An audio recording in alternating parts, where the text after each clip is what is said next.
Holly, can you start the recording? Thanks, Holly. You're welcome. Okay, everybody. The meeting is officially opened, and I want to welcome everybody to the meeting. Do we have any newcomers tonight? Anybody here for the first time? Just chime in if you are. Yes, I'm new. Okay, well, tell us about yourself, Christian. I actually just moved to the area from Utah, and I'm a software engineer by day and like to shoot good photos at night. Okay, good deal. Good deal. Well, welcome. We hope that you become a standard staple. Okay. All righty.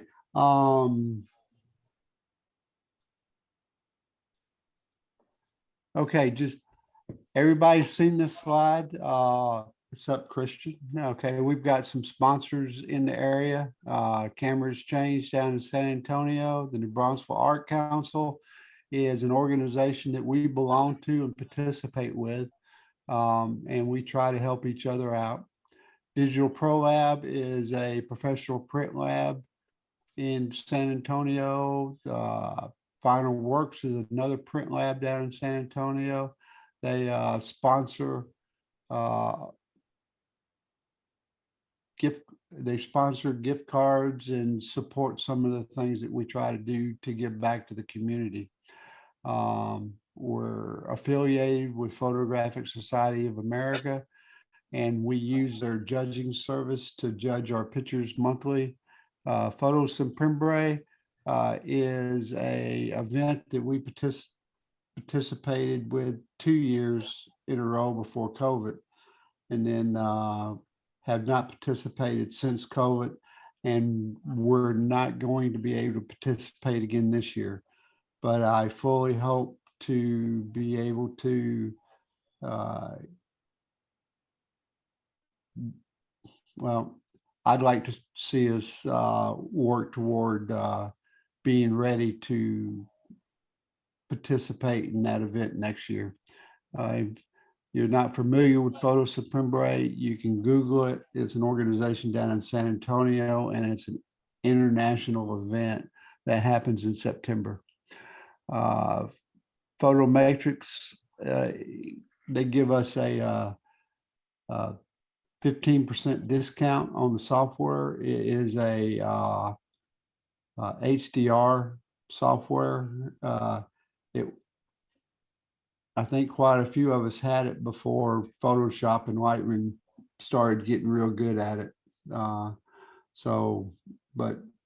if you don't have Photoshop and Lightroom, it might be something you want to think about. Okay, and if you need the club's discount code, it's on our Facebook page. Okay, you just go to the file section of the Facebook page and look under files. Okay, we've got social media sites where you can see different things going on. This is our main web page here, and there's a QR code there. You can scan that and take you right to the web page. Then we have Facebook group. If you're not a member of the Facebook group, recommend you join it. Once again, we got a QR code to take you right to it. Then we have a meetup group. Once again, QR code.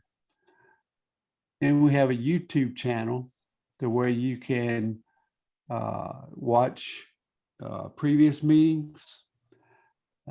Also, we've got one training video, which is about how to calibrate your monitor, and that is on the YouTube channel as well. It's been a while since we put any training videos up, and I got a feeling that the video Ralph and I are going to do on photo stacking be the next video that we get loaded up to the YouTube channel, and we'll start trying to put a few more things up there for you. Okay.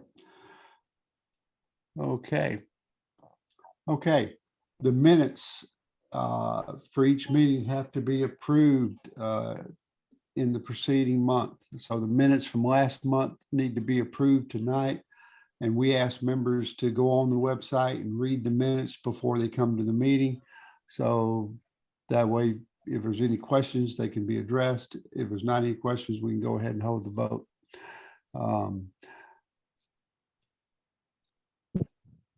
So it's time to approve the minutes. Do I have a motion to approve the minutes from last month?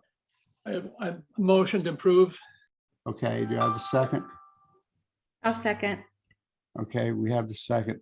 All in favor, say aye. Aye. Any opposed? There are none, so the minutes are approved. Okay. Now it's time for the treasurer's report. Now I'm going to turn it over to Sharon. Here is the treasurer's report submitted this month by Sharon. We started May with $2,701.63. We, during the May period, I had one membership that was deposited and we got some interest for a total of $30.18. So the total available was $2,731.81. We had given a scholarship to GNBAC for the children's photo contest, and that check was cashed in May. So that was an expense. So our ending balance was $2,231.81. And I have deposited already this month $90 in membership fees that have come in since the end of May. Are there any questions? Guess not. Okay, thanks, Sharon. Uh-huh. Okay, club business. Okay, Greater New Braunfels Art Council. I'll take that one. Okay. We co-hosted with the Greater New Braunfels Art Council and the New Braunfels Library, the Greater New Braunfels Youth Photography Contest. There were 32 photographers ranging in grades from 6 to 12, and they submitted 141 photos in 5 categories. The categories were action, animals, creative effects, landscape, scenic, and portraits, people. We were able to raise enough money to provide prizes in Best in Show, first, second, third, and honorable mention. They all received cash prizes and or gift cards and ribbons. Okay.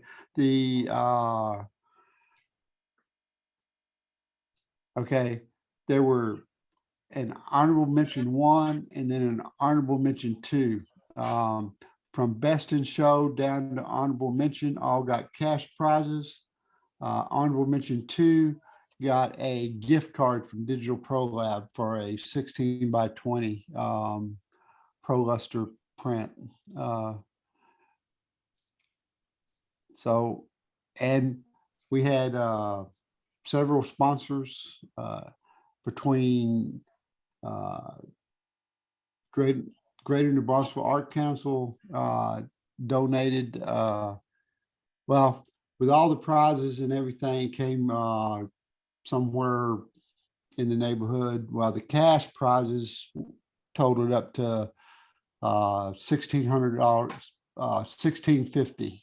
Okay, $1,650, and those were all of the kids that were able to attend the ceremony that day.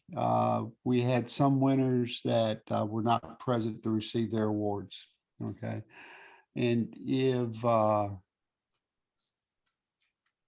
anyone is interested in seeing the PowerPoint for the award ceremony and seeing all the pictures that were submitted, the winning pictures, Holly, do we have that somewhere? No, we do not. Okay. just in the PowerPoint slide. We can put the PowerPoint out on, Well, we did it in Facebook. a video format too, right? The PowerPoint's in a video. It's in a .mov file. I think it's an MP4, but yes, I think it's a video. Can we load that up to Facebook? Yeah, Facebook, and we can put it on our YouTube channel. Okay, super. Okay. Okay, thanks, Holly. Okay. All righty. Hope that this is going to become an annual event. Won't know until the new Greater New Braunfels Art Council's new leadership board is inducted later this month. And we'll may have to wait a month or two to see what their plans for the next year are, if they'll continue to support it. But I have every reason to believe that they will. Okay. Okay, volunteer opportunities. The Greater New Braunfels Art Council needs a volunteer photographer for an event. It's their 42nd birthday and officer induction ceremony. Wednesday, the 29th from 5:30 to 7:30 p.m. Free food and drink for the volunteer.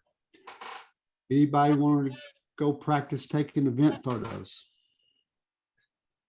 Anybody want to volunteer for that? I can do it. Who said that? That's me, Bill Brittle. Okay, Bill. Good to go. I'll get you more details. Shoot me an email, Bill, and I'll give you all the details. Okay. Hey, Bill, you want to back up with that? Yeah. More the better. Who said that? Ralph, I did. Okay, great. All right. Ralph, do you already have the info?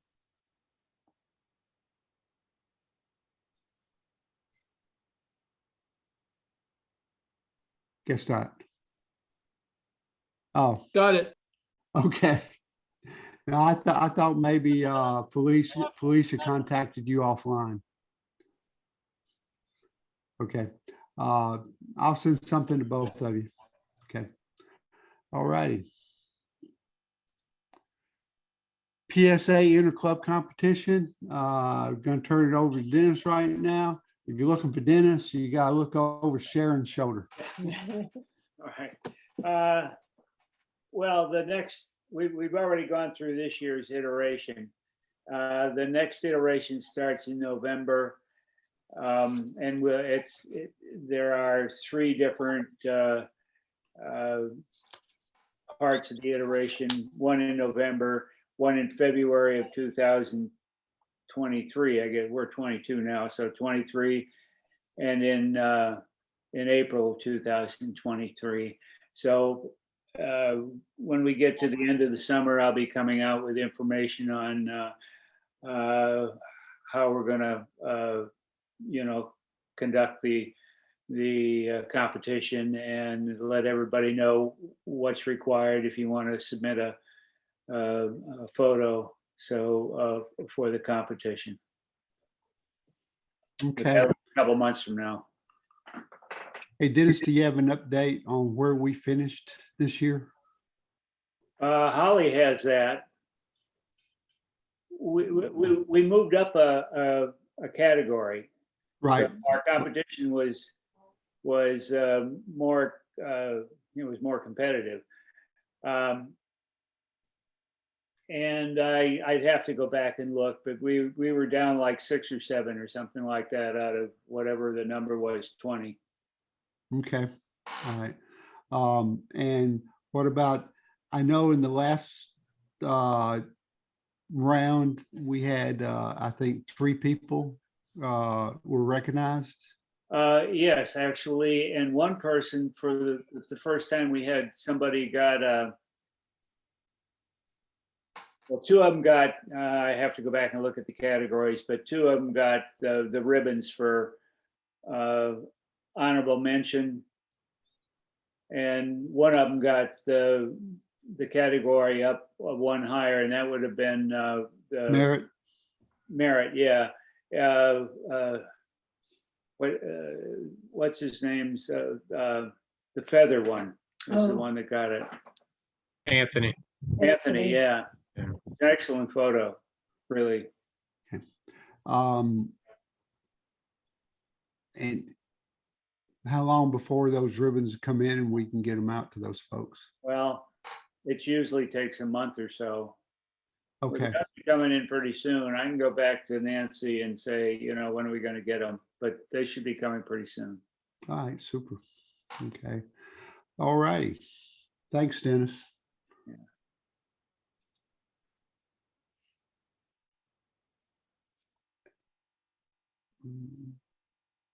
Okay, so what Dennis was telling me earlier, that the results from the judge for last month's photos has come back. No, But what I, I'm telling you earlier was the judge for this month's photos came back. So we Oh. have,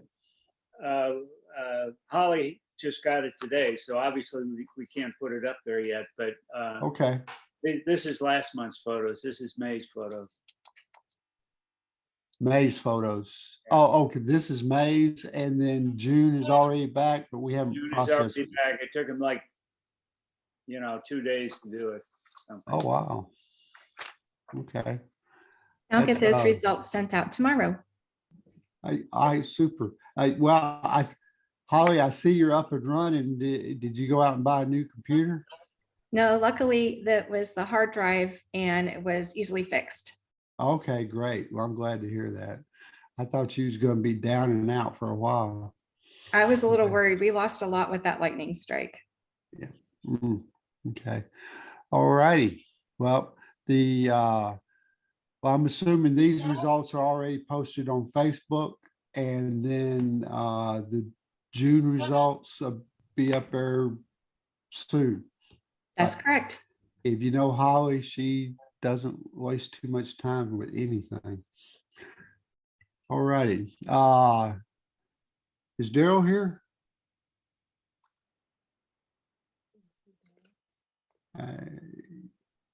I don't Say see him no. in the participant list tonight. Yeah, I think he would have chimed in if he was already here. Okay, all right. Let me see what the slide is. Okay. Everybody knows the New Braunfels Art League is downtown, on the main drag down from the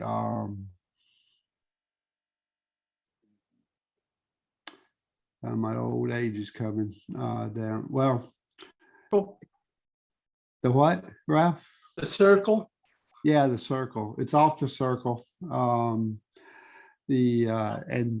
they have calls for entries, which we have a few photographers that are displaying members there. And then we have a few photographers that just participate in the call for entries when they have them. Right now, there's 2 calls for entries. One is Texas, and June 27th is the deadline for that one. And there's a QR code if you want to go right to the PDF file, and then taking it to the streets August 1st. So let's see, you must be a member, displaying or non-displaying of the New Braunfels Art League to participate. So normally, as I understand it, what happens is even if you're not a displaying member, if you're just a one-time, you want to participate in the call for entry, part of your entry fee is your membership for the rest of the year to the Art League. And then there's a second fee for the call for entry fee. So, and then once you pay that membership one time, then you can continue to participate in calls for entries at a cheaper rate for other ones. So if you're interested, these are the 2 links you need to go to. Can I give you a little info on that? Yes, please. Okay, I'm a member and I display. So you can turn in up to 3 images, and it's $35 for 3 images or $20 for 1. It's cheaper if you put in 3. And then if you're not a member, there'll be an additional fee to that. And on those dates, that's the date you come in and you turn in those 3 entries, if you have 3. And it's usually from 9 to 1 that you're able to turn them in to the gallery. Okay, thanks, Ralph. And then A. Smith Gallery, that is a gallery up in Johnson City. And they have 2 calls for entries. And those are the links for those. I don't have QR codes for you, but it's pretty, the URL is just asmithgallery.com. Okay, and they have a thumbnail right when you open up their webpage. It says current call for entries. Okay, so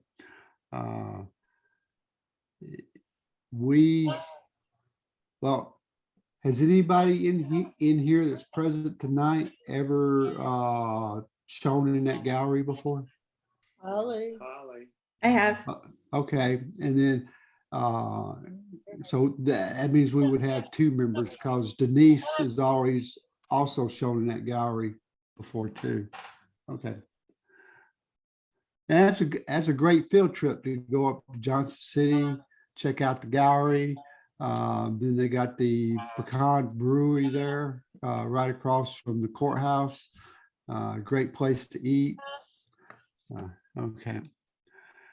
And then the Tamarron National Parks photo contest, the deadline for that is August 31st.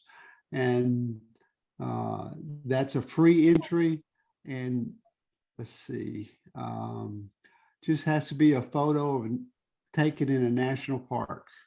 Okay. Hey, who's entered that already? I have. Hey, so since you've already entered, you know all the prerequisites, right? Well, I entered it a couple months ago. It's very simple. I don't think there's any, you just gotta pick a photo and then go on their website and they'll tell you what the parameters are, you know, the specs that the photo has to be, and I can't remember what they are, but it's very easy to enter. But it didn't matter when the photo was taken though, right? No. So any trip you've done in the last few years to a national park, so pre-COVID, post-COVID, COVID. Okay, open discussion. Okay, this is where we go around the room.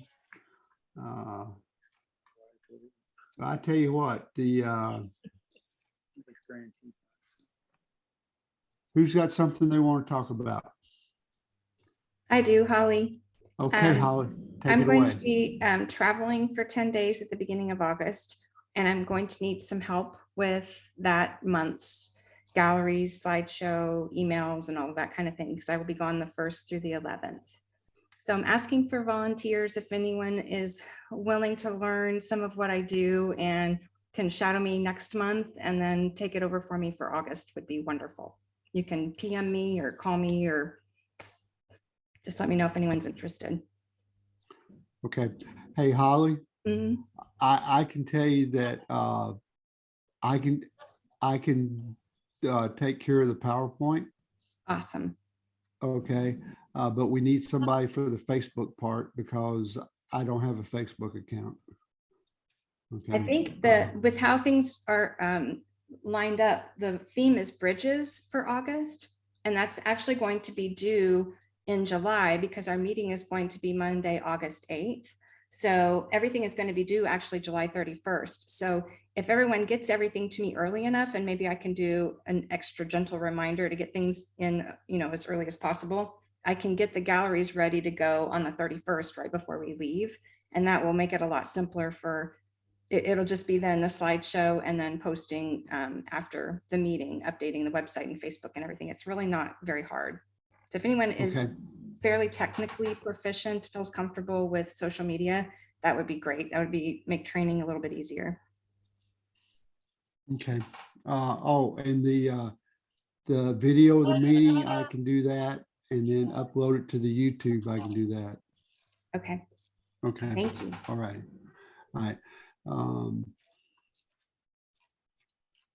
Okay. Anybody else have anything? Nope. Okay. Photo review, and the assignment this month was street photography. Each artist has 2 minutes to tell us about the photo, and we can be liberal with that 2 minutes. You can take a whole 90 seconds. Assignment photos, okay. A short ride to the Supreme Court. Is Melissa here tonight? I don't think she's attending tonight. Okay.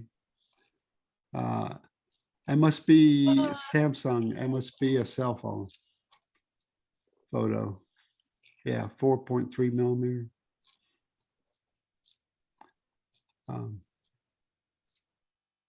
Anybody have, I tell you, used to, we wouldn't comment on photos if people weren't here, but then when we started loading up videos to the YouTube channel, we still like for, you know, the members on vacation or something and they want to go back and look at the meeting, feedback on their photo is greatly appreciated. So anybody have any comments on these photos? I enjoy the composition on that one. It's very balanced. I know the bicycle riders, they're positioned in between the lamp poles and the runners back there. It's just very pleasing to the eye, very balanced. I agree with you, Patricia. I see lots of triangles. I love triangles.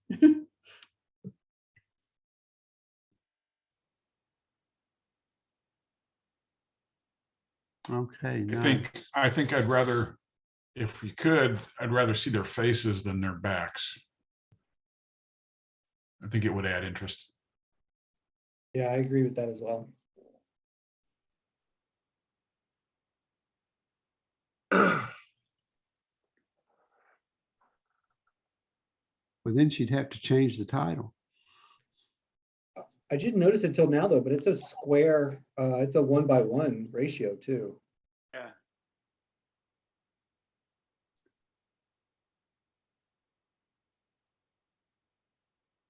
Okay. All right, good deal. All right, let's move on to the next photo. Bands Off Our Bodies by Holly. Yeah, there was Okay, a local protest last month, and I thought, well, that would be a great opportunity for street photography. So I went and took some shots, and near the end, all of the folks attending all got lined up together to hold up their signs. And I really debated whether to submit this one or one of them just marching, like, so it was more captured and not posed, because this feels kind of posed and maybe isn't quite meet the definition of street photography. But I really liked how everybody is in there, and I managed to get pretty much everything sharp. I think there's a little distortion along the edges, and a few of the pinks are a little blown, but I was pretty pleased with it overall. Would love some feedback. I think it definitely merits as a street photography. And it's well balanced. Everything's sharp, exposure, everything's right on. Thank you, Ralph. Yeah, it's nice that you can, I think almost all of the signs I could read. Some of the lighter ones on the back were a little harder to read, but I can read, you know, all of the signs. This looks like it might have been like at midday, which is a hard time of day to be photographing. But it came out very nice, I think. Yes, you're exactly right, Sharon. It was between 11:30 and 12, and it was very bright. And I could have brought that exposure down on some of those signs. I didn't even think about doing that on an individual basis. That would have helped some. I like how you took care to, there's a still space on the sky, like the American flag on the left, there's space above it, and then also the space below it where the green, where nothing seems to be cut off. On at least the top and the bottom, it was hard to obviously get where to cut the sides off at, I'm sure. Yeah, It doesn't seem like there's anything distracting. Thank you so much. I really appreciate that. I was trying to not chop too much. The people, I couldn't quite, I did take several and was going to try to do a panoramic, But that was the weekend after we had that lightning strike and I lost my computer, and now I have no access to Photoshop at the moment. So that's a whole nother story. So I just decided to go with the one best group shot I got. So thank you very much. Okay, thanks, Holly. Fruit Drinks at Market Square by James. Is James here? No, it's not. Okay. Ralph, you want to start us off with this one? Yeah, it's very colorful, obviously, and it really has a lot of impact, I would say. It's sharp, colors are good.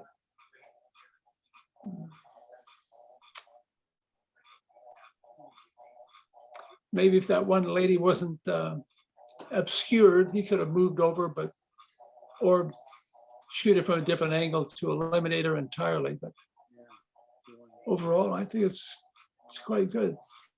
Some of the best street photography, we have some good street photographers in the club, and some of the best photography from my point of view, and I don't know very much about street photography, but again, we can't see the faces, we can't see the expressions, and that detracts. The color and everything's beautiful, but it detracts that you can't see that interaction really well.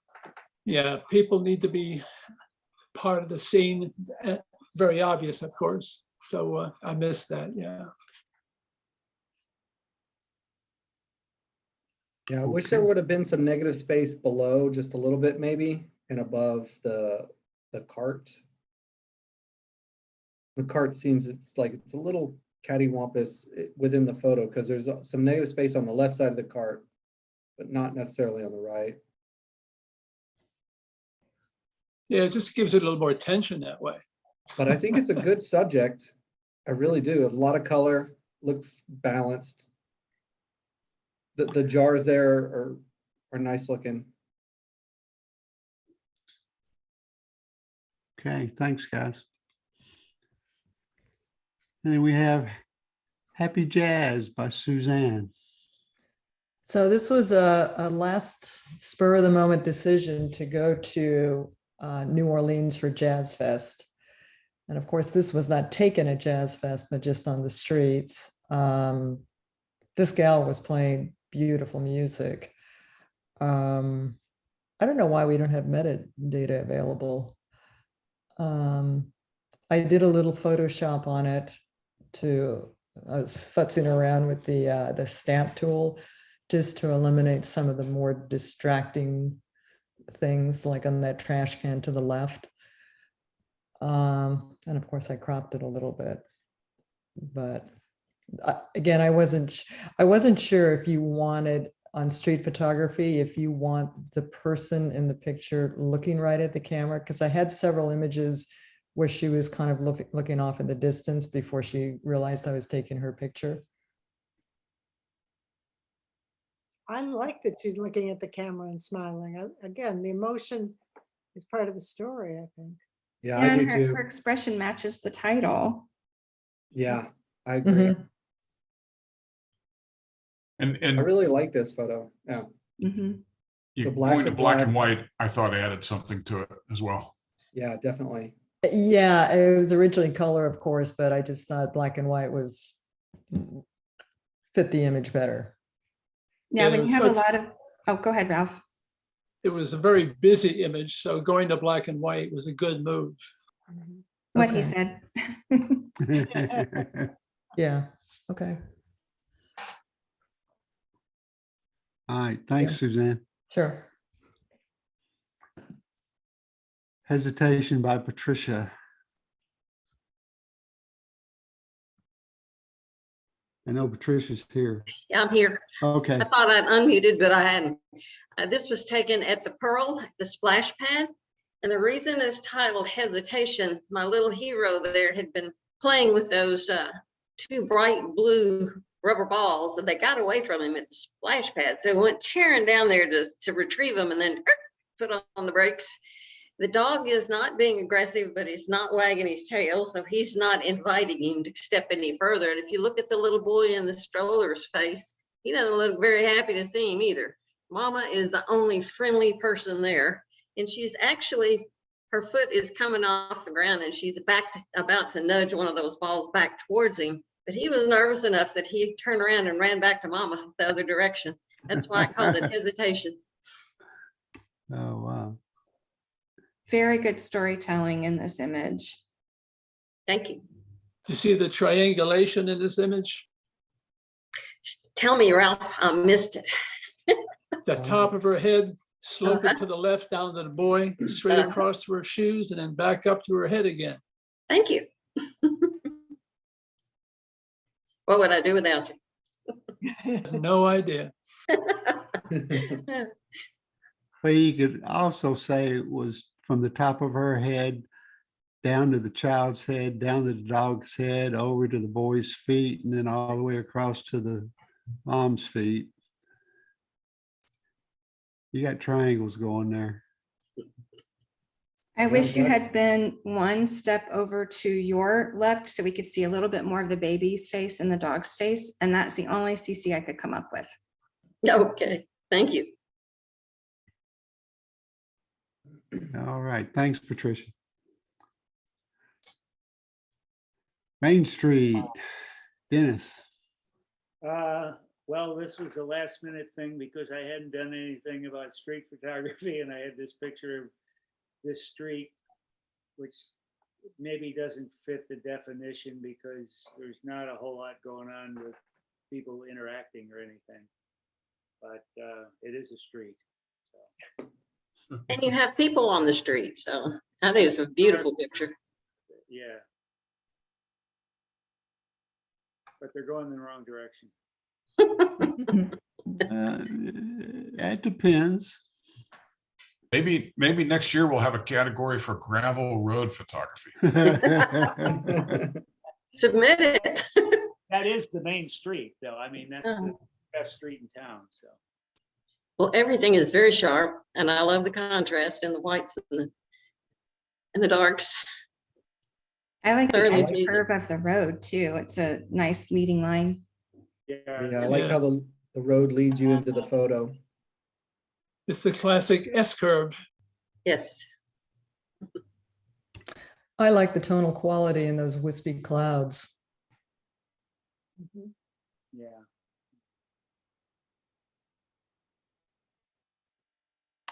Thanks, Dennis. Not forgotten by Suzanne. I tried not to be biased on the picture I picked, but this is my dad, and we're at the Thunderbird Museum in Las Vegas. And although he's not facing the camera, I thought his t-shirt kind of said it all. And I just, he happened to be right there in the missing man formation, right there in with the missing airplane. And I just, out of all the pictures I took, this was the one that I liked the most.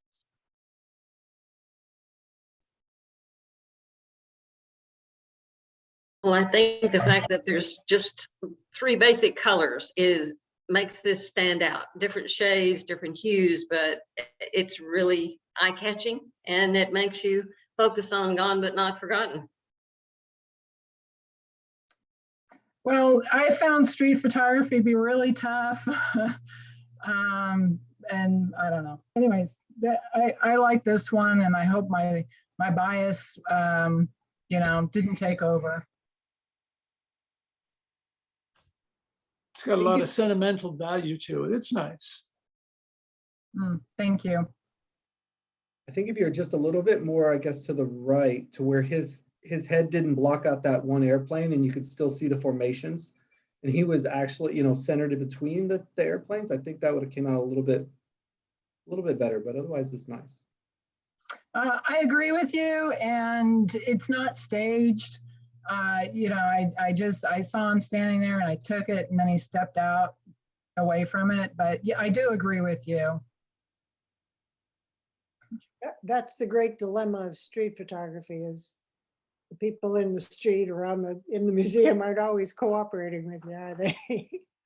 Yeah. Yeah, everybody's on the move, and you get it when you can get it. All righty. And for obviously for you, this is, I'm sure, very impactful. And for anyone in the Air Force, and then any other military members, people are going to stop. They're going to look. They're going to think. Okay, and it's going to have impact for quite a few people. Thanks, Suzanne. Oh, thank you, Victor. Okay, plane spotting by Jim. Jim here tonight? Yes. Okay, Jim. I was wondering what I was going to do for this one, for this theme. And a lot of times when I'm up at the, I've got meetings up in Dallas a lot, and I fly up there sometime just for the day and then back home. And that afternoon, this is a few weeks ago, when I had an extra hour, and I go up to the Founders Plaza where there's just a parking area right at the end of the runway. And so I was standing there talking to two of these photographers. One was a professional NASCAR photographer, and another one was just a amateur like me. And I've often come up there with my camera, but I just have my cell phone this time. But we're just sitting there talking, and then all of a sudden, one of them had a radio in his earpiece, and he was listening to air traffic control, and he said, "Oh, this big 747 is coming in," and all of a sudden 4 other photographers show up with big old cameras and lenses, and they all got in a line like this. And if you look way over to the left, there's a guy sitting down in a chair with a camera too. And they just kind of happened to be lined up, and I got up behind them and took that picture at the right time. Yeah, the way you crop this is really excellent. I think it gives you a lot of dynamic, it just has a lot of, it's triangular, and has all the repetition of the people. It has a story. It's really great. It's just a real quick, you only get 20 seconds to shoot this, because those planes come in at 150 miles an hour or so, and they all these photographers kind of turn as it goes by, and then it's over. Yeah, but you had the Galaxy to shoot it with, no problem. Okay. I just got one. Anyway, they were, those 4 others showed up, and 2 minutes later they went away. Like, they knew that it was coming. They got there just in time, took those pictures, and got out of there. Well, this is in Dallas, right?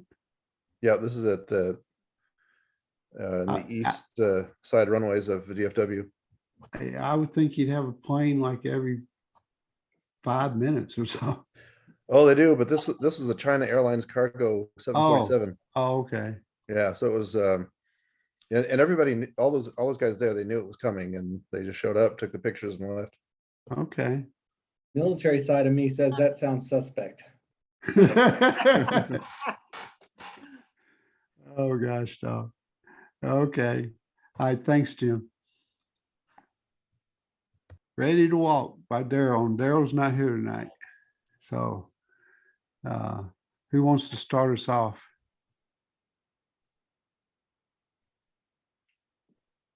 Well, the first thing I Just thought kinda when I curious. saw, oh, I'm sorry, go ahead. Go ahead. Oh, I was wondering what this guy in red is doing. Yeah, that's the thing that bothered me too. If he wouldn't have his head cut off, he would have been, Well, I was wondering, is he taking registration or what, what's, yeah. He I wonder seems if he's got dressed up. graduation gowns on, and he's ready to walk across the stage and graduate. Oh, is that what's going on? That's what I thought. You're probably right. Yeah, that's a good guess. I didn't think about that. Or it's after graduation and they're trying to get some senior photos. Mm-hmm. Yeah. They graduated. Yeah, Makes yeah. sense. Yeah. Okay. Oh, these people don't look like they're dressed to go to the ceremony. I don't know. Yeah, the story's a little confusing, I guess.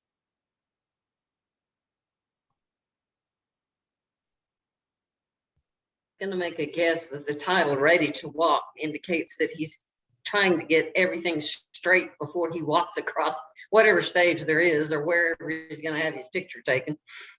Well, that's a good point, Patricia. That's an excellent point. Yeah. I've seen something like this at the Japanese tea garden. Yeah, the faux bois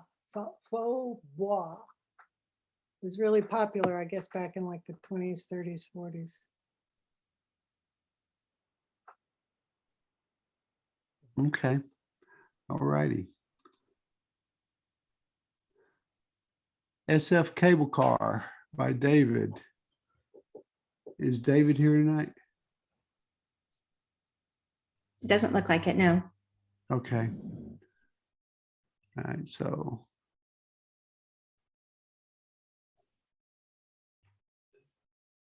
Well, it gives you a good feeling of San Francisco.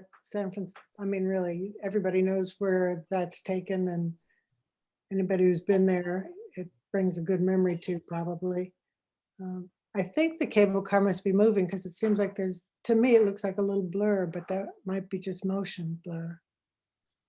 I can't tell for sure. Like the lady waving. Uh-huh. Yeah, that white car there really detracts, I think, from the image.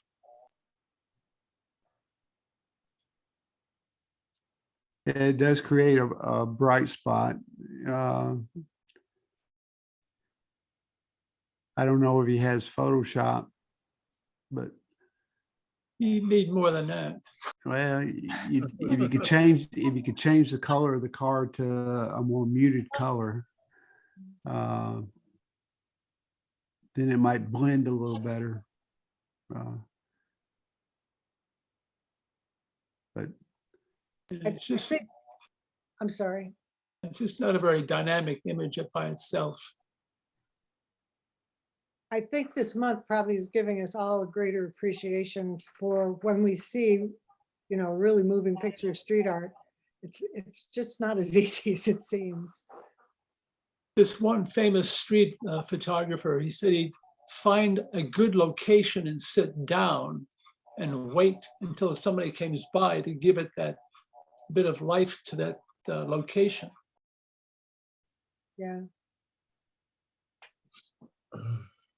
yeah, I've heard that too before. Yeah, you find the location that you want to shoot and then wait for somebody to come fill your shot. And I actually tried that, but then I had another vendor just come up and start singing to me and talking all kinds of game. Yeah, that didn't work out for me the way I wanted it to. Oh gosh, no. Did you have to pay him to make him quit? I didn't, but it was quite annoying. We smiled and laughed. Okay. All righty. Street Eyes by Sean. Sean, tell us about it. Yeah, so this actually, I was lined up on this bridge, and the bridge was totally centered. So the other side of the bridge was equal. And so this guy came beatboxing by, and I took probably 20 or 30 photos as he walked by. So I've got a good motion of him. And there was twice that he totally looked at the camera. And out of the ones, this seemed to be the better one because he was somewhat positioned where the lines kind of led down to him, and he was almost between the pole and the railing there, and then the lines of the stairs kind of pushed up to him. And I definitely, this was at night. I went out and I took, oh man, this was a challenging assignment. So maybe I probably took 800 photos or so, and just 30 of this particular scene. And then I tried to follow this guy because he was walking and just had a personality, but he was gone. But yeah. Oh, I did crop this quite a bit to take out some distracting stuff on the sides, and then also to put him in the kind of the 1/3 area on that side. And the rest of the photo just wasn't so interesting. So, Well, Sean, your patience and dedication paid off. I think this is one of the best I've seen. well, thank you. Yeah, I see you shot it 1/125th of a second. And that typically will stop a lot of motion, but not all of it. But his hands, there's motion blur to his hands. You know, you got his body in focus, but the hands. So I'm sure he was very moving. So Oh, yeah. it's He was not walking normal by any sense. He was doesn't almost look dancing. normal. I mean, I agree with you. He really didn't say nothing? Oh, no, he didn't say anything. Well, so when I was lined up on this bridge, I was dead center of the bridge, and I was really focused on the bridge. So as I was just flipping, I mean, I turned off the sound because of the camera, so people couldn't tell when I was taking, and I would just take a bunch. And so he just kind of looked over at me once, and as he kind of walked by, and then when he almost got to the other side, he looked at me again, and that one, I almost went over on that one. But so I cropped this down quite a bit, and there was nobody else in the scene, which was kind of rare because it was downtown. I think the movement of the hands really gives you some idea of his attitude and speed as he walked by. I think that's good. Thank you. I really liked the light on him, and the expression, I think, really says a lot. You caught him just at the right moment. Yeah. Is that keys around his neck? It looks like it. Yeah, and you can see how it appears that it's bounced off his body as he's walking. So he's got some bop going there. Yeah. But this was the first time I've ever done street photography, and yeah, it was definitely a challenge.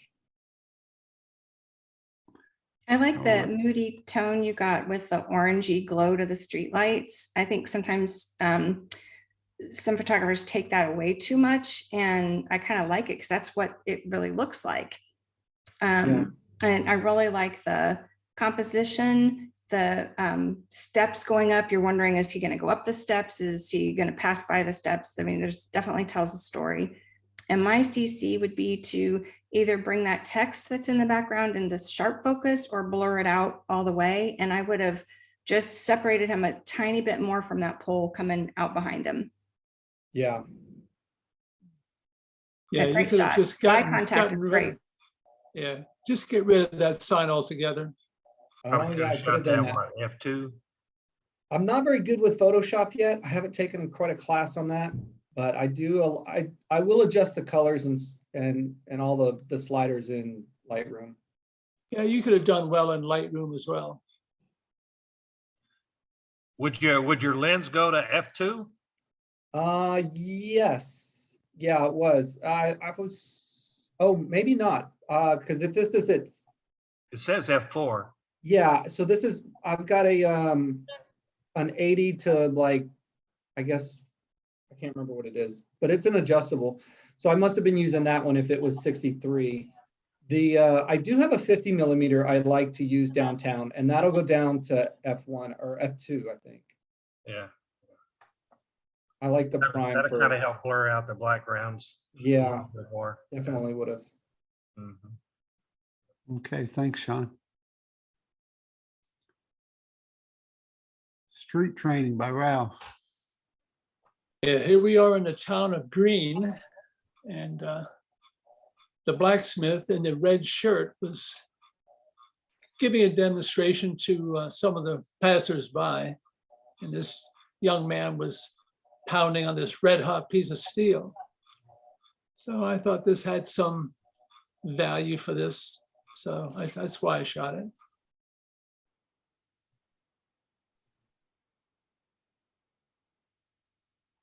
So that's an apprentice in training is what you're saying.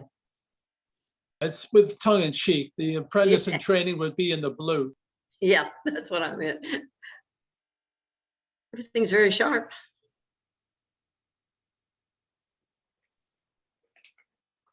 What's the red stuff on either side of the guy's leg? The guy with the red shirt. That's a bucket, a plastic bucket. Okay. Home Depot bucket. Oh, right. Okay. probably had water in it, right, Ralph? I would assume so. Yeah.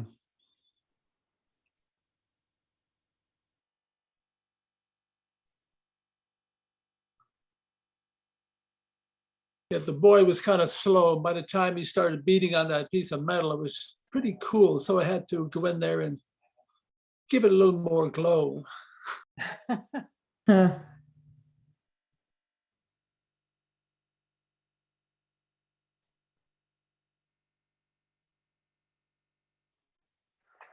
I like the color contrast. Yeah, Sean, it's a Sony. Mm. Yeah, so you use exposure compensation -2. Right.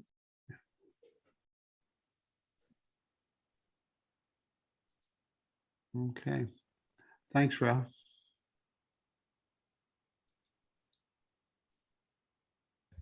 The Wood Troll by Sharon. This, we were up in Maine and we went to the Coastal Botanical Gardens outside of not Bar Harbor, Booth Bay Harbor, which is one of the most beautiful gardens. It's not huge, but they have a lot of art distributed throughout the gardens. And unlike sometimes you go to a botanical gardens and you see a piece of art plopped here and another piece here, theirs is integrated into the forest or into the water. It sits on a cove or it's into some flowers or trees or something. So this troll is particularly attractive, I think. And people were taking their kids up there to have their picture taken with it. And this gentleman had taken his 2 kids up. The little girl was not really excited about getting closer to the troll. And after the picture was taken, Dad grabbed them both and stood up because he'd been down on his knees, grabbed them both and stood up and started making troll kind of noises, which further upset the little girl. If you look at her face, she's like, this is no fun at all. Meanwhile, the little boy is having the time of his life. So I just thought it was an interesting contrast, the 2 kids, both obviously his, and the troll. I did have to take some people out of it because people always want to stand in front of this troll and have their picture taken. So I did remove some people that I thought were distracting from the main focus that I wanted to show. You had a very interesting scene and it tells a good story. Like the lighting, there's no hot spots, but there's a lot of highlights. And I think the little boy is so happy because she's so miserable. Yeah, that could be, couldn't it? It was actually probably around 9, 10 in the morning. It wasn't too late. So the lighting wasn't too bad. I couldn't do anything about it, of course. I mean, except adjust my camera.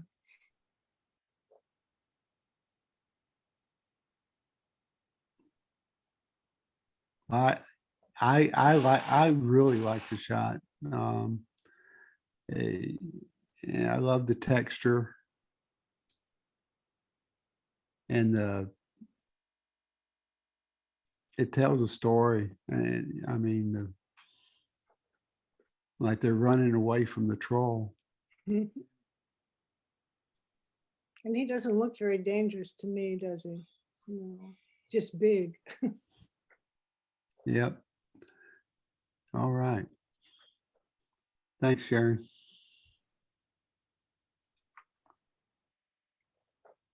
Untitled by Tony. Is Tony here? No, he's not with us tonight. Okay.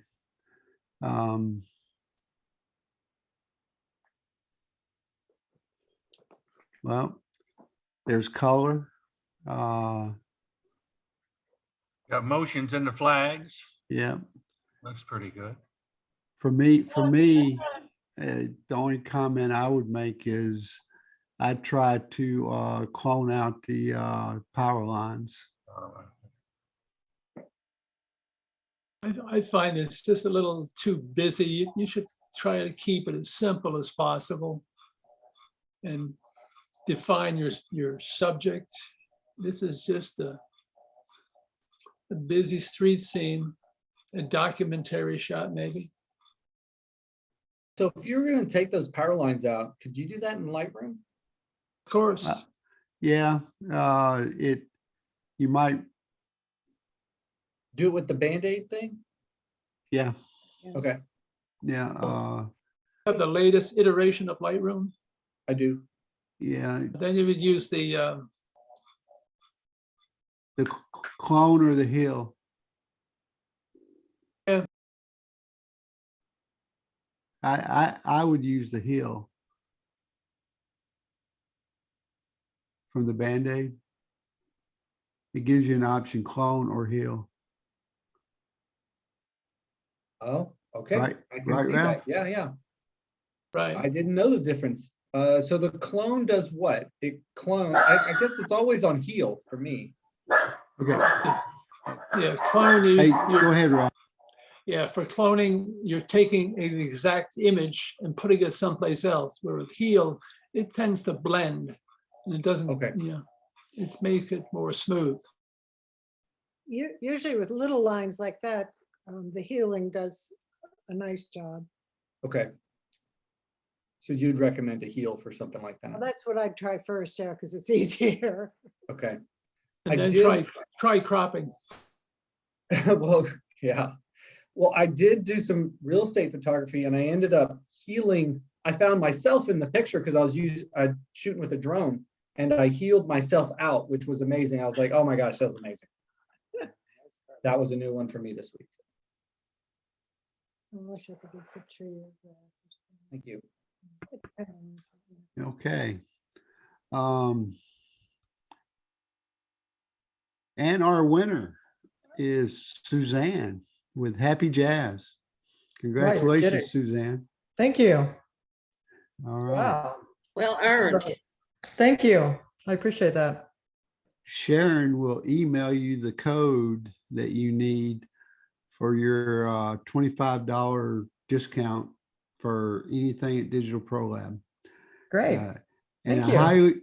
the code is only good one time. So don't buy $15 and use the code. Okay. Buy 25, 15 or something like that. I'm sure I won't have a problem hitting that $25 limit. I think it has a year. The letter from Amanda explains it, but I think you have a year to spend it. You don't have to do it right away. All righty. Thank you. Well, congratulations. Okay, black and white photos. And Daryl's not here. Okay, so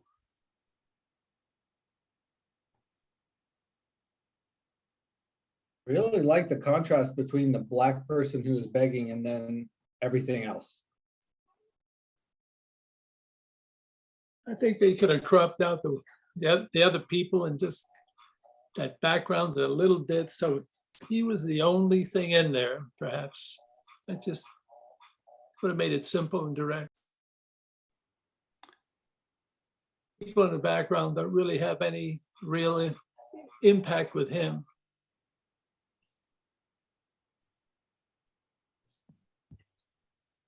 yeah, I think you could have even cropped it down to just below the feet of those three passerbyers. Right.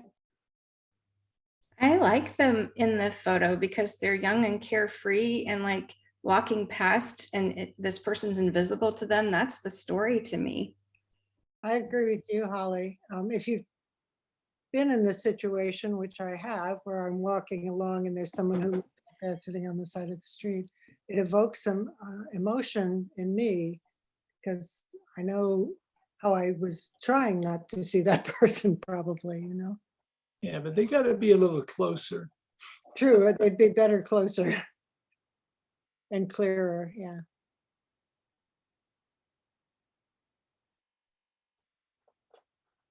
Okay. All righty. Lobster Shack by Dennis. Yeah, well, that's what it is. It's a lobster shack on the Maine coast. Originally, when I took it, it's very colorful. because of all of the lobster boys have all these different colors and everything on them. But when I put it on the computer, it was a bit soft. And so I made it black and white and hoped to hide the fact that it was a bit soft, but it doesn't look, I kind of like the black and white too. So it's got the leading lines going up to the shack and the boys. Lots of texture. I like the Lots of texture. Yeah. Yeah. Yeah. I like how you managed to isolate the lobster shack, even though there's a lot going on around it. Well done. It's been cropped a bit to get rid of a bunch of stuff, but yeah, it still stands out. Yeah. There's a lot of depth in that picture. It really does. The dimensions are great. Hey, Dennis, do you have a topaz sharpen? No, Apparently not. I don't. You really should. It does an amazing job. I tried to, I used what I could in Photoshop, but it didn't really do it. Yeah, it doesn't stand up to topaz. It's far and away better. I like your black ring you put around it to draw your eyes into the I mean, the vignette. Yeah, the vignette. Thank you. I see. I thought it was way too heavy, but it's so funny how people like different things. It is a bit heavy-handed, even for me. Wow, Ralph loves a vignette, so that's a shock.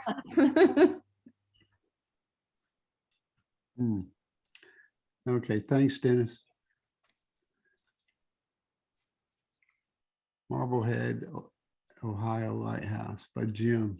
Jim, you're here, right? Yeah. Yes. This is just I was at a conference in Detroit a few weeks ago and had an extra half a day. And so I drove down past Toledo around Lake Erie and went with the purpose of going to this lighthouse and took some pictures there.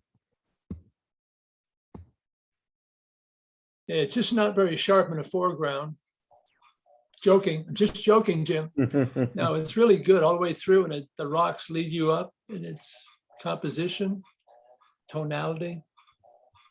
Yeah. Let's see. Yeah, everything looks level. There's a tiny rowboat or some kind of boat out there on the horizon. I was debating whether to clone that out or just to leave it, but I left it. But it's really, you can't really tell what it is unless you zoom in really close.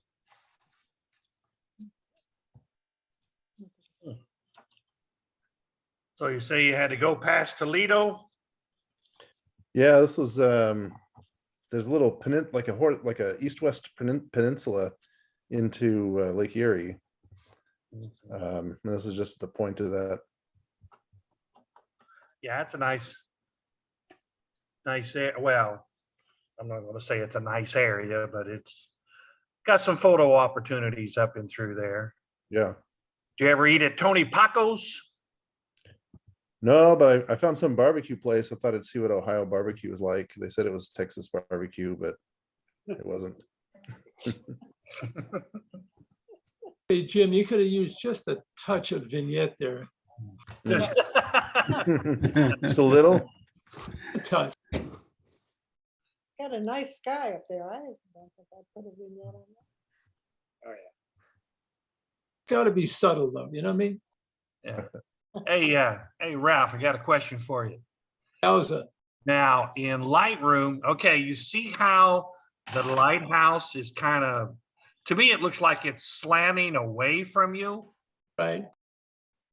Can you straighten that up?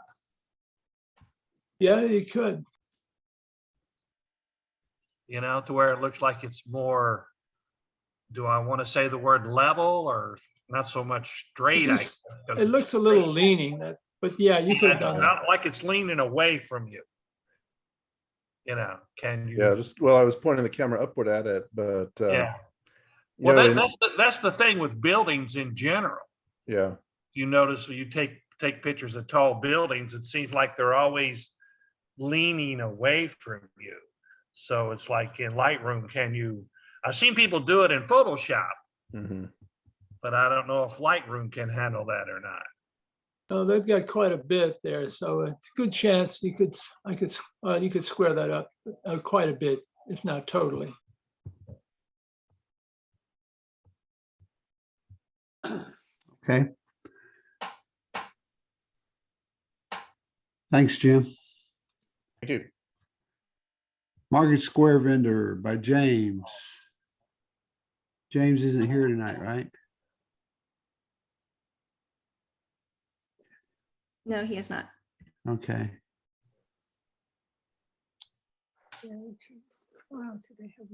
If he had So- zoomed, if he had got closer to the guy to make him more prominent in the picture, would have been, make it a little more interesting.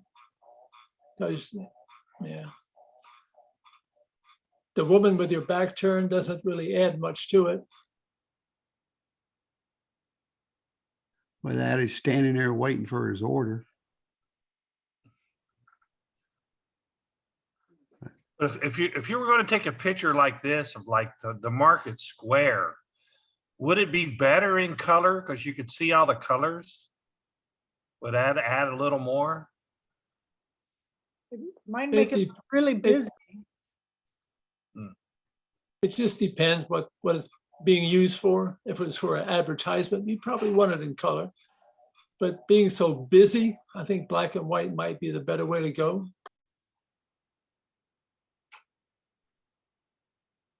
I'm sorry, I messed up with the metadata. This photo did not have any metadata available. So you didn't mess up, they did. Well, I did copied and pasted wrong.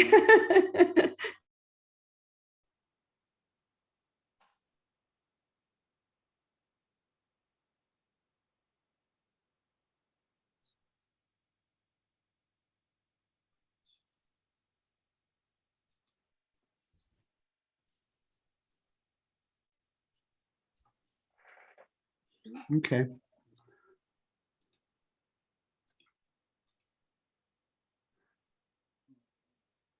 Sharon, tell us all about it.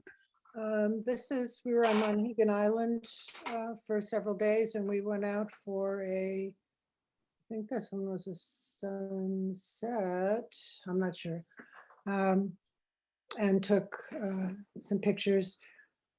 I liked it. I thought the sky was more dramatic in black and white than it was in color, so that I put it into black and white. Yeah, I think that's pretty effective.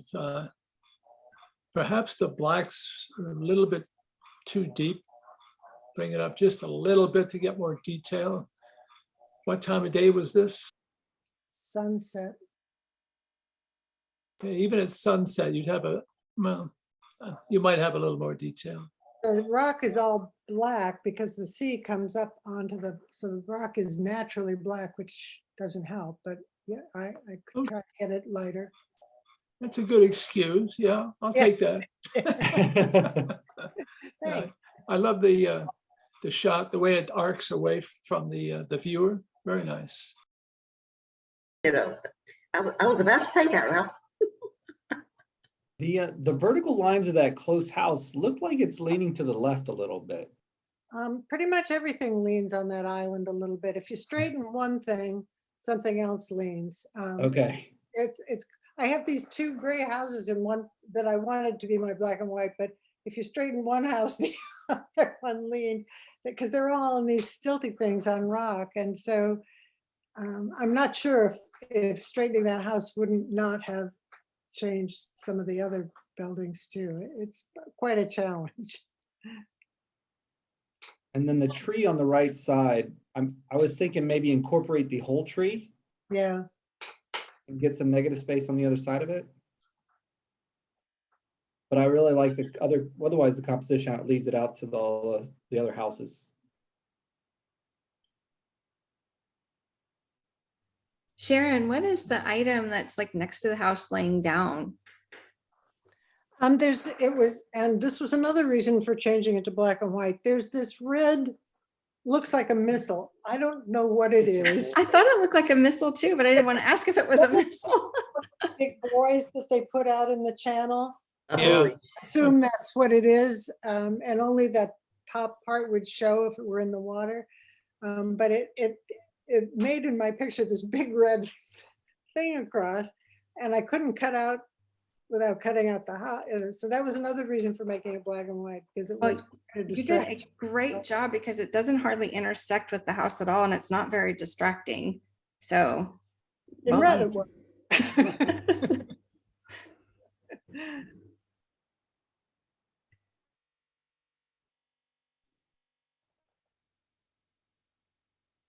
Okay. I got to tell you, you and Dennis do some phenomenal work with black and white. I always enjoy seeing you black and whites. Thank you. Totally agree. Strike by Melissa. And she's not here, but But she's got the ball Yeah, in the motion. ball. yeah, she does. And it looks like the catcher's missing the ball too. It's a nice action shot. I wonder if that's, when did we do, oh, maybe it's 2 years ago we went to the ball game, right? I don't remember. Yeah, something like that. I wonder if this is from them.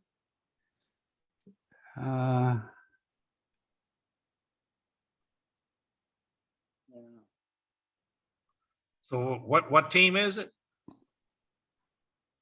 Well, the one we went to is the San Antonio, it's AAA or.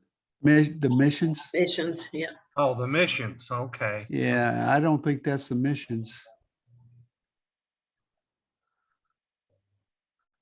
But I No, can't tell. I would suggest to her to maybe crop out the bright bleachers at the top because they're a little distracting and don't add a lot. What do you guys think? No, that's an excellent suggestion. Yeah, because he's right in the middle, which we try not to put him dead in the middle. Oh, no, the subject is the catcher and the umpire. So they're right on the right spot.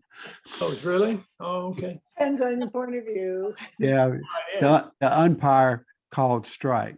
He's the subject. But Oh, man. I think you're right, taking out those bleachers would probably help. Yeah, and just a tad bit on the foreground too. Yeah, that would help. Give it that 16:9 look. I'd suggest using as wide open an aperture as possible to try and blur as much background.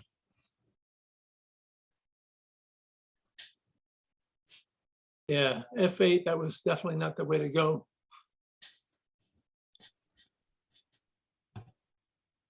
Okay.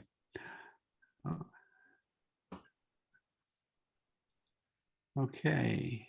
Switch by David. And David's not here. So it's probably in San Francisco as well, too, right? I bet. Could very well be.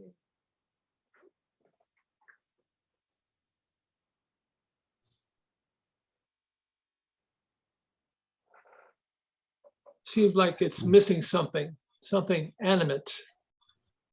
You know, it's so funny that this is how his photo came titled, was Swith, and I didn't know what it was. I didn't know what the picture was, so I didn't. If I see typos, I will fix them for people, but I didn't know. So sorry about that. I didn't know what the object was. Well, for me, with things like this, you know, I mean, it's lines.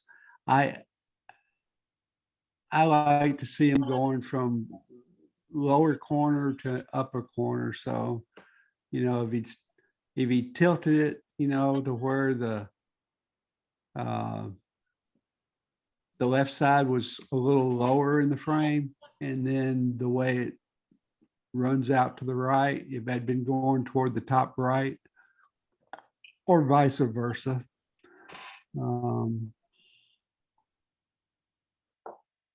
Yeah, this is a good example of how not to do it.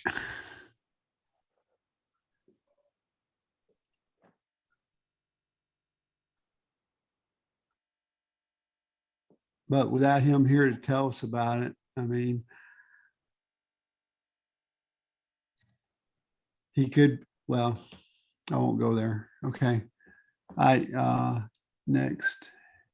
Tony, and Tony's not here, right?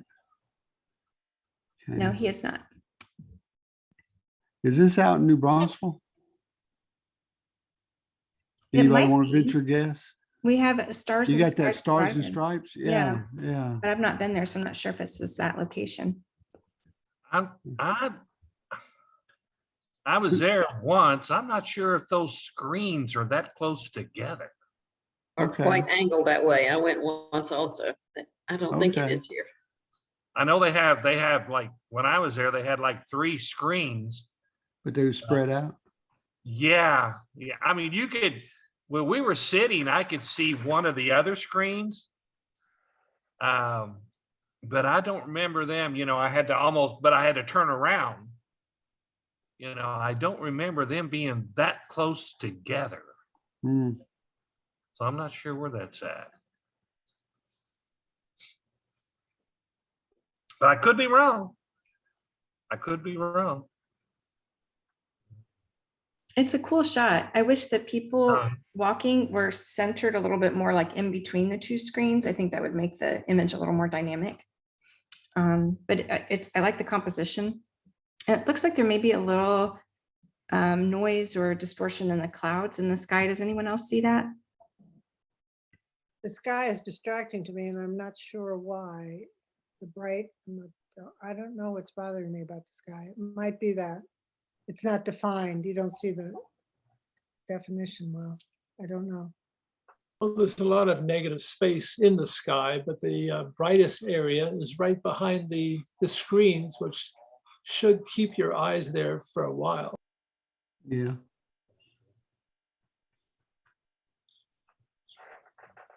Okay. All right, Sean, tell us what you got here. So I don't do many black and whites. So this is I guess a first attempt. And I was just out with my son behind my house. We've got a green space and I was shooting right into the sun. And then when I brought this in post, I was like, okay, that could work. I had a bunch of them and this was the best one where he was doing something that didn't look odd. So I did do a lot of enhancing to make it a silhouette and try to bring out some of the texture in the water. But yeah, I really don't do a whole lot of black and white, so any critique is good on this. So.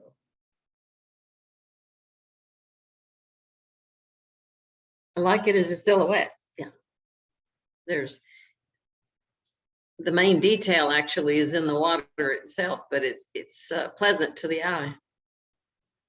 Thank you. Yeah, it's a very serene and tranquil spot. And it's kind of fun to kind of look in the sky and the trees and the water and see the reflection. And then you get this little delightful child there on the shore and it tells a story. I think it's really well done. Yeah, that makes it, yeah. Although if you went out to this place, it wouldn't be like a serene spot. That's the magic of photography, right? Yeah. Mm. Okay, thanks, Sean. Okay, Ralph. Okay, this particular piece was in green and it looked like it had a face. It looked like it had indigestion. But, the rocks were extremely bright on the right-hand side, so I did my best to tone them down and just reduce some of the extreme contrast that was available. And that antique piece of equipment was kind of interesting in general. I like how you framed it with the foliage around the top. That's nice. Yeah, Ralph, I didn't get it until you explained it just now. So I might have come in really tight on that face, and that would have been really cool. I had to give you a little perspective there, let you work at it a little bit. Yeah, if you'd come in tight, you say, okay, what is this? And we could have all guessed. So Ralph, did you use the masking opt in this? I beg your pardon? Did you use the masking option in this, like pick your subject and then pick your background? I used masking, but I used not, it was brightness masking and color masking, Okay. In Lightroom or Photoshop? Lightroom. Okay, so the only thing I see here is that upper wheel. Cause it looks like, okay, you pick the background to do tone it down, right? Okay, and see that upper wheel around 5 Yeah. o'clock, you got that hot spot in there? Well, if you want to find a hot spot, look at the lower wheel on the left side of it. Oh yeah, you got some over there too, but that's why I was asking if you were using the masking. Did the masking not pull that out? I guess I might have missed it. Maybe it didn't. Okay.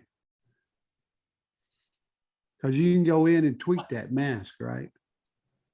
Yeah, you can. Yeah, okay. All right. But yeah, I didn't get it either until you started talking about the face thing.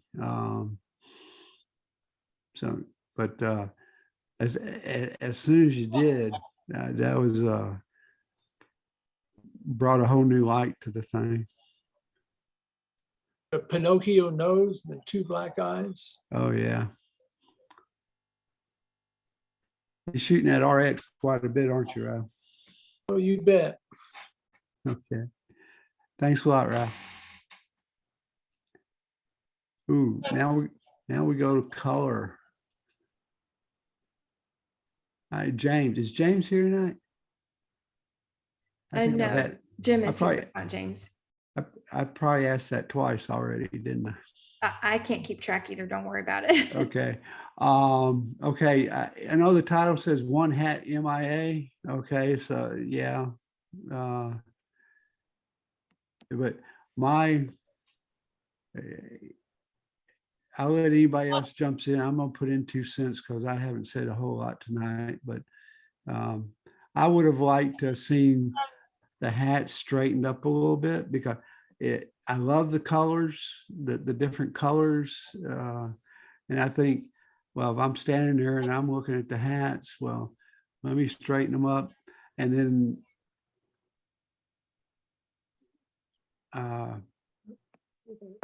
but especially that top in the middle, I just but then I guess if you want to see the design on the hat, maybe that's a good way to do it. Okay, everybody else go ahead. I actually thought, well, put another hat where it's missing, but I guess that's the name of the photo. Oh, I said the same thing. But then when you were talking about adjusting the hats, I was like, oh, yeah, totally. That would have been a lot better. But I do like the symmetry of it, and I like all the colors. And it's a good photo. The thing about hats is hats have personalities, so they don't all be straight. They be jaunty and tipped and back and forward. I think you're right. It adds some dynamic to it. Yeah. Yeah, I agree. I kind of like them all in different positions. I think I would just have swapped the missing hat location and put it like Second lower over. bottom right or something. And then the highlights are just a bit bright on a couple of the hats. So I probably would have brought those down a little bit too.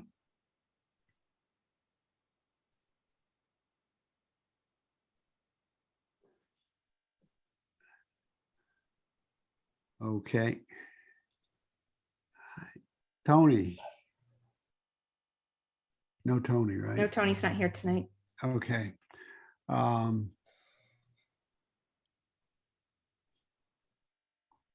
Well, I like the photo. It's colorful. He chose a high horizon in the back, which is good. The background's blurred out. Not all the blue bonnets are in focus, and that's fine.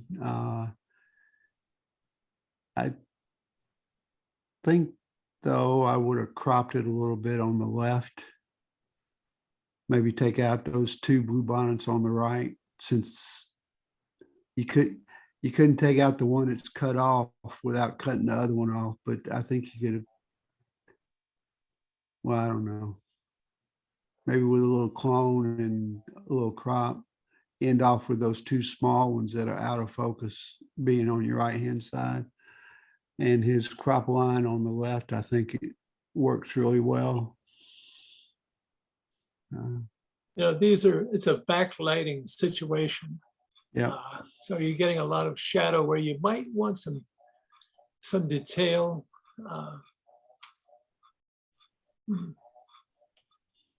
This is such a iconic shot. Everybody's got it. There's nothing very dramatic about it. I just really can't give it too much. Every year I try to go out and get a good picture of bluebonnets though, and I don't feel like I do very well.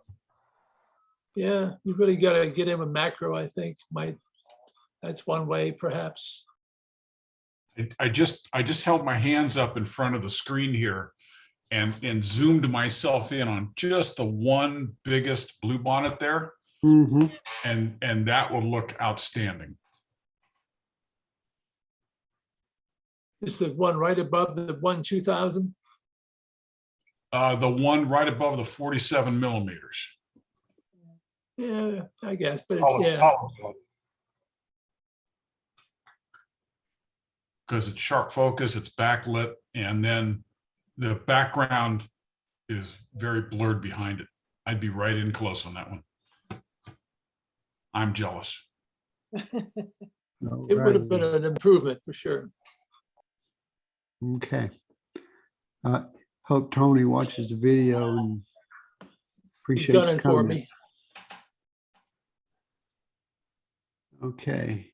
By the Bay by Dennis. Well, yeah, this is another shot from our thing in Maine, and I guess I wanted to I went out and took a bunch of shots of the bay, but this was more interesting to me where the boat was. You can see the road going out to the bay, and I like the rope that was leading up to the boat. The red house in the back. The red house is nice too. It really pops. Looks Yeah. great. Dennis, this is beautiful. The colors are so rich and the tones are so well balanced. My only suggestion would be the water where the sky's reflecting on it, where it's white. I might darken that a bit. And that would be the only thing I could come up with. Yep, agree. Part of what makes, believe it or not, that red house stand out so much is the sky and the clouds. Yeah, well, it was. Draws your attention. I got accused of replacing the sky, which I'm prone to do, but I didn't have to on that one. That's the sky that was there. So. It's very beautiful. Initially, I thought adjusting it over to where the red house was like closer to the edge and you could get more of the bay. But then when you mentioned the rope, I was like, oh yeah, that's a good part of the photo. I wonder if you could have moved it to an area to where, because just to the bottom of the red house, it's a good color in there, but it seems a little messy. Oh yeah. Well, those are lobster traps. Actually, I took this photo for a study group I work with at PSA, and it's a travel photo, and you're not allowed to take things out. I could have, for this picture, could have taken that mess out of there and just cloned in, the green and stuff. I think that tells part of the story, though. I knew what that was. Yeah, I mean, that's got to come up. This is part of what makes it Maine, Yep. Okay, thanks, Dennis. Cadillac Ranch by Jim. Well, after I submitted or when I picked that one at the airport with the the skewed crop, I remembered this one that I had for a color submission from a few years ago. I was up there at sunrise and took a bunch of pictures of Cadillac Ranch in Amarillo. I don't think I've seen this perspective before. I've seen lots of pictures of this place, but not with the horizon on a diagonal. And I kind of like it. You know, it gives it like golden triangle composition and adds a little more interest, you know, something new. The colors are good. I think you could have punched it a little bit, either with vibrancy or contrast or something. You can bring the color even more. And I would have liked to see the whole first car and just step over a little Yeah. bit. That would have been, but I kind of like it like this. It's neat. I enjoy the different perspective too, but I get a kick out of the paint cans on the ground. Oh, they're everywhere. Yeah, the cars are slowly sliding down to the bottom of the picture. I like that. I agree with Holly on this. It's a beautiful photo. I might have come down a little bit on the sky just to get that out of there, and then on the left a little bit just to tighten it up. And then, as somebody said, to show that first car in its entirety if you could. But this is a beautiful photo. Thank you.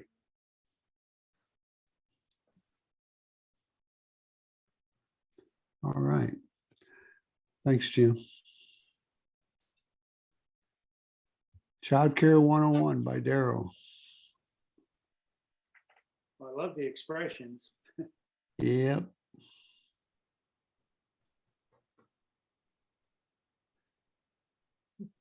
Might have been a good street photography submit. He probably took it a while ago though, so we probably couldn't use it because it's a beautiful street photography. Yeah, it looks like it's definitely a third world country. Yeah. He's traveled quite a bit.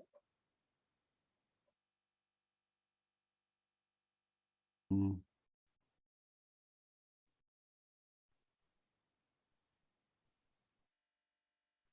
Okay.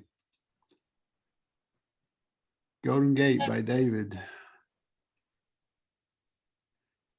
Unfortunately, to me, this one just didn't look like anything was in focus. Well, and this piece of pipe or something that's in the front, I don't. There's that fence there, remember? Oh, there's a fence there, that's right. Really distracting. Yeah, Yeah. the fence is really distracting. And the bridge is crooked. I think this one might need a bit more work or a different perspective. Just like lean over that fence a little bit if it's possible, or. Pretty tall fence. We were talking about this because we've tried to take this picture. The better place to take a picture of the bridge is across the bay on the other side of the bridge, because this fence just makes it impossible to get a good shot. Or it was for us anyway. That's good to know. You can always get a drone. There you go. Depending on the airspace right there.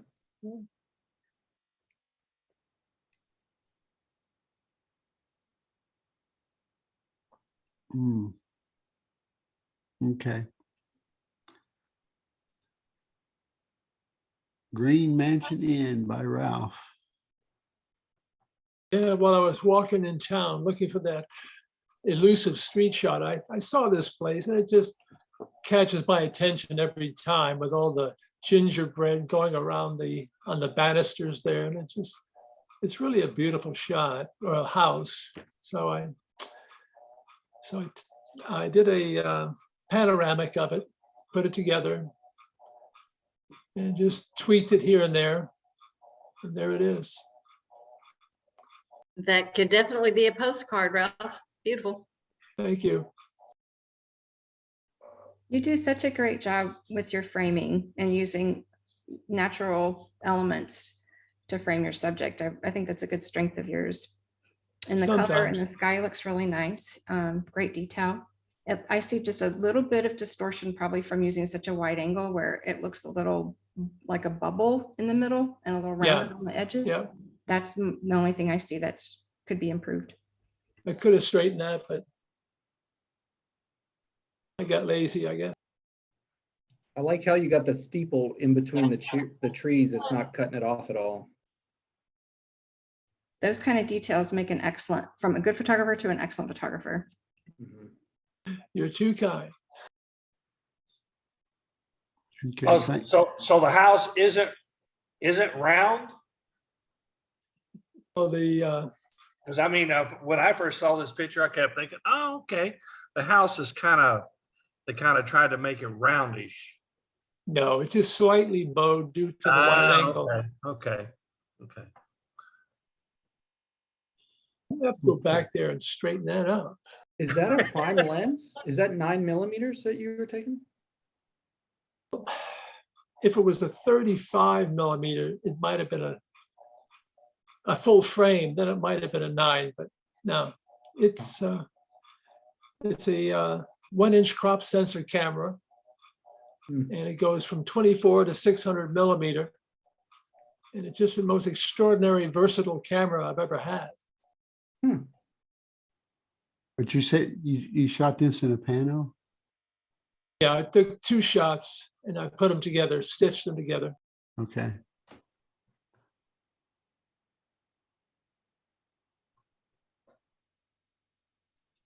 All righty. All right, Sharon. This is the lighthouse at Pemaquid, and I took it from, you can step down these rocks. It was a little bit scary for me because I'm not a young mountain goat anymore.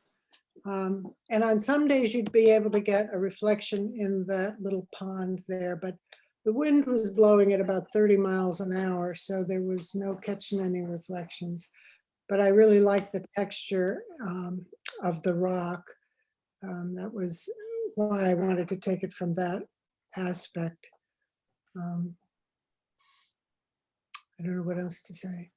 No, it's a really great photo, and the leading lines in the rock just take you up to the lighthouse. I've never seen this location before, so this was fascinating to me with the rocks, the way they are. And is that just like, is it on the seaside and the sea has done that to the land? This is what's called the rocky coast of Maine. If you've not been up to New England, a lot of the coast is very, very rocky, and a lot of it is this like shale kind of rock that's was laid down in layers, obviously, and then over time has eroded and bent and then been washed away in part. And this particular lighthouse, you can access that rock. Some of them you can't, for whatever reason, actually get onto the rock, but this one you can see you can come down from up where those trees are and climb down here. But the wind was my challenge. We have pretty heavy tripods, but I was still physically holding the tripod down while I took the pictures because and I could feel the camera shaking. So I was afraid I was going to have a lot of motion in this, but I didn't. So I guess my holding it down helped. But Oh, everything's very sharp. yeah.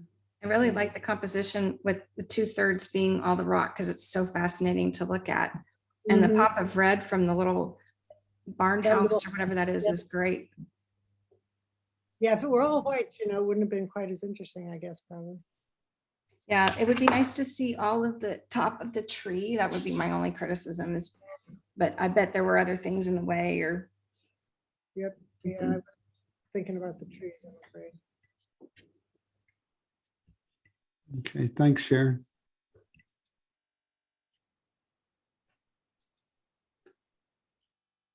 Patricia. That is a great blue heron. It was taken down to South Padre Island at the birding center. And he posed for me. He was very still. You sure did. Yeah, at 70mm, you were pretty close. Yes, I was. They get used to people, more accustomed to them, and they tend to ignore you and not feel like they're endangered. So you can usually get some pretty nice shots. Well, he's beautiful, he or she. Thank you. Very nice detail, especially on the feathers. Being able to see all those individual little pieces come down is really cool. Thank you. I appreciate it.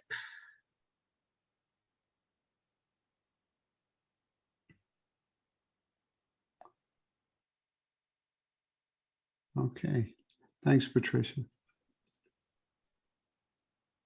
Hey, Melissa's not here.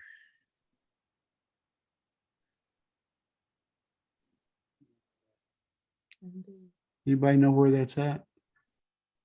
No.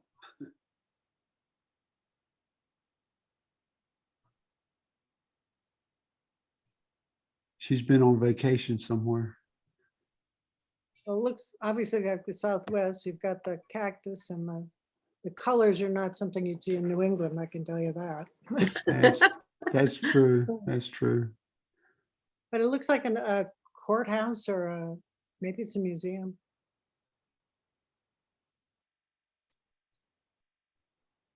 Well, she did a good job not having much intersect with the statue and still be able to get the building in there too. That was pretty impressive.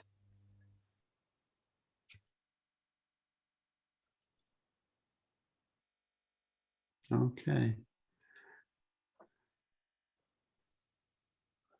Okay, Sean, we're Cal's dream. Yeah, so I took this out in the country, and this is actually an HDR, and I did quite a bit to it, and there's still parts of it that are still soft. And I actually printed this one a couple weeks ago in order to enter it to get into the art league, which I did. So I'm a hanging member now. Congratulations. Thank you. But when I printed it, it was dark. It was way darker, and I've got my monitors calibrated. I'm looking at it on mine. Daddy's talking. And so I wasn't happy with the way it printed. Who printed it for you? A little soft. So Who printed it? I did it at Digital Print Lab actually. Digital Pro Lab? Yeah, Digital Pro Lab. If I print locally, I will. Daddy's talking. Should have turned it back. Yeah, they'll redo. They redo it for you if you have a problem. Okay. I'll have to hit them up. Did you do the full service? No, I didn't do the full service with their calibration. You did When the I monitor. You did the monitor match. No, I didn't.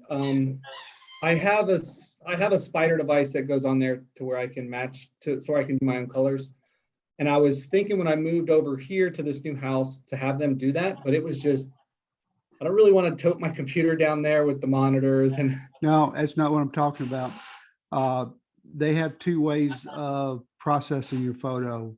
One service is called full service and one service is called monitor match. Okay. And the monitor match is cheaper than the full service, but with monitor match, they won't reprint it for free. But the full service, which is maybe $1 or $2 more a print, well, a big print, we're talking a few cents more if you're doing 4x6s, but whatever. But with full service, they'll print it as many times as they have to get it right. Okay. And then the other thing I had a problem with was when I was adjusting the colors, and once I put it together, if you can notice there's some purple in the center. And if you get really close, it created one of those like noise circles in there. And so I did adjust the noise to take it out. And then on my screen, it's out for the most part, but sometimes when I view it, it just doesn't, it seems to still be in there. I think you shot this and it was 8-bit. And with 8-bit, you're going to get those circles that you're talking about. So you could bring this into Photoshop and make it 16-bit and then bring it back, and then those circles would be gone. Oh, okay. So it was I HDR'd it and then I combined it in Lightroom. I'm not sure what you mean by that then. Well, when you say you HDR it, does that mean you took 3 or more frames? Yeah, I took 5 photos, 2 stops a piece, and then I combined it. Once I put them together, that's when I got the halo and stuff. It might have still been 8-bit no matter what. 8-bit? Okay. Yeah. Because that's a sticky setting. You have to go in and actually change it on a picture.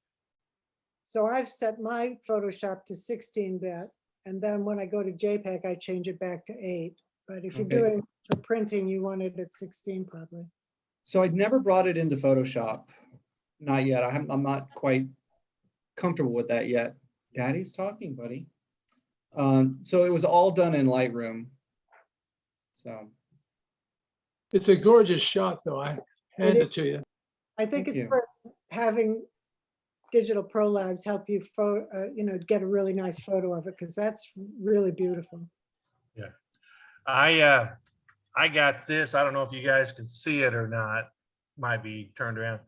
Because I do my own printing, because I have some pro printers and some event printers or whatever. So I had, when I moved here, I had them send me this, and it was free. And they send you a little disc with it, and they send a photo with it. And then that way you can kind of, if you do your own printing, you can print and see how close you can get it to their photo. So Okay. I've been able to get my event printers almost spot on. And like I said, this thing is free. Just call them. I think I just called them up and they just sent it to me. With the way that works, do you think that would help in calibrating your monitor to their printers since they're sending the photo? Yes, I it don't know, would. because I haven't had them print anything for me. See, I haven't done that, you know. Yeah, but the CD in the packet, it has a digital file, which is the same file as the photo in the packet. So you put the CD in the computer, bring the photo up on your monitor, and then you hold the paper photo next to your monitor to see how the colors are aligning. Okay. Yeah. So if you're holding the print next to your monitor and the green is not as green as it is on your monitor, then your monitor's oversaturated. Okay. Yeah, they'll send you a photo like this. This is what comes in that package, and you could, I don't know if you can hardly see, but anyway, it's got a whole bunch of colors on it and everything. And so, yeah, Victor was right. That's what I did. I calibrated my monitor to try to get this photo right here as close as I could. And then I kept working on my printers until I got them as close to this photo as I could. But with this particular photo, like I still had to adjust it a lot. Like the highlights are down 100%. And that's when I finally got the streaks and stuff in the sky that I liked, and the shadows are up 100%. So it's kind of even over the after extreme. the HDR. Yeah.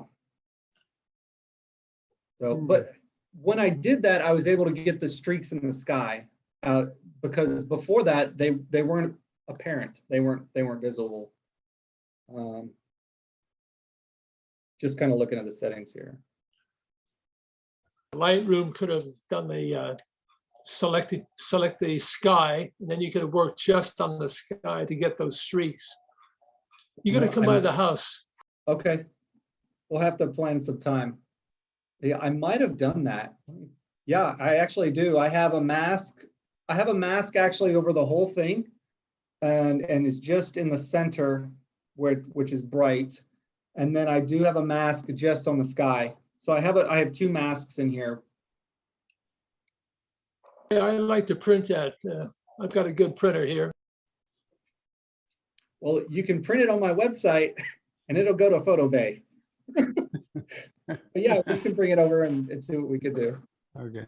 But before we got off in all of this Lightroom stuff and HDR stuff, the only comment I had on the photo was typically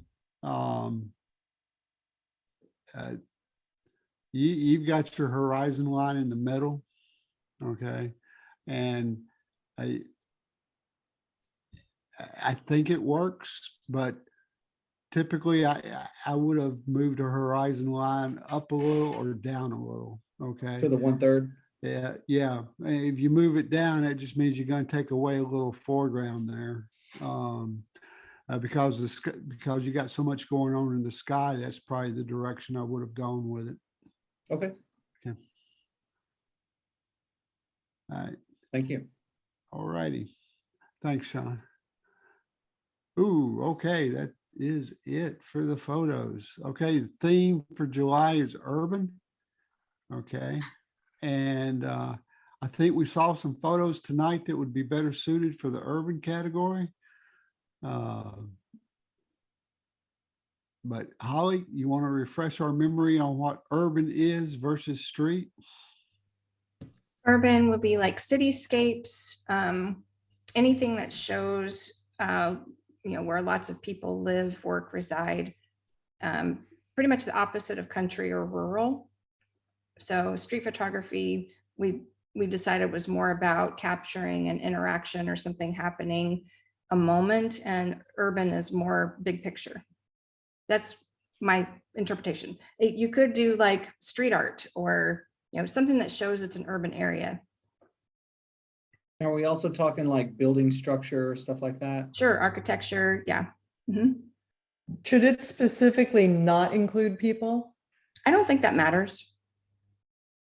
What do you Okay. guys think? I read up a little bit on it, Holly, and I looked at a lot of different things from Europe and here, and they can have people, most definitely, but you're right in that it's more architectural and lots with the geometric patterns and lines. If you go online and look for examples, it's amazing what comes up for urban photography. Okay. Okay, and remember, we're not hard and fast here. No, We're goodness, just- most of our street photography images weren't taken in streets at all, so it's fine. Yeah, we're pretty slow. Okay. Here are the assignments for the rest of the year. Okay, so if you're fixing to go on vacation, take the list with you. Who knows, you may be on vacation next week and find that really cool doorknob that you won't need till October. Okay. And that's the end of the meeting, but I want to go back to this slide. The theme for July is urban. And I want to remind everybody that in July, we will be meeting at the New Braunfels Library. We will be doing a hybrid meeting. We will be broadcasting via Zoom from the library as well. Okay, so for people that want to come out and do the in-person thing, you can join us at the library. For people that still need to hang out at home or don't like driving home at night. But I will say that in July, I'm looking outside my window and it doesn't look too dark yet. And we're ending the meeting, and depending on how far you got to go, you could still get home before What's dark. the time and date for that one? That is good question. Let me go back a slide. No, we don't have no dates here. It is Monday, July 11th. July 11th. Starts at So, 6:30. July 11th, it will be even lighter than it is right now because we'll be about 28 days further into summer. So something to think about. I think the July and August meetings, it won't get dark till close to 9 or something like that. What time is it right now? 8:34. Oh, shoot, I've gone over. But this is pretty good for us because we've actually stayed on longer than we have the last couple of months. So with that said, I'm bringing the meeting to an end, but I would Can I like ask a to. quick question? Is there a coffee Go- club meeting? That is a great question. Currently, there's not one scheduled. I can put a date out there, and I just can't, I just don't know if I could be. I hate to put a date out there, not knowing if I can show up or not. I've got something going on with my eyes that it keeps bringing me in operation and out of operation. So, but I can put a date out, and just because I might not be able to be there, don't mean the rest of you can't go. Would y'all like that? Would you like me to just set a date? Yep. Yeah. Okay. If I can be there, I will. Okay. I'll I'll get that done tomorrow. I'll pick a date that might be plausible for me to make, but I can't guarantee it. But we'll put one out Okay, there. thank you. And it'll be at the Panera in New Braunfels. I give you the location right now, and it'll start at 8 o'clock. I just don't have a date yet, but you'll see it. You'll see it on the meetup site tomorrow. Okay. And with that said, I'd like for the board members to stick around for just a minute. Okay.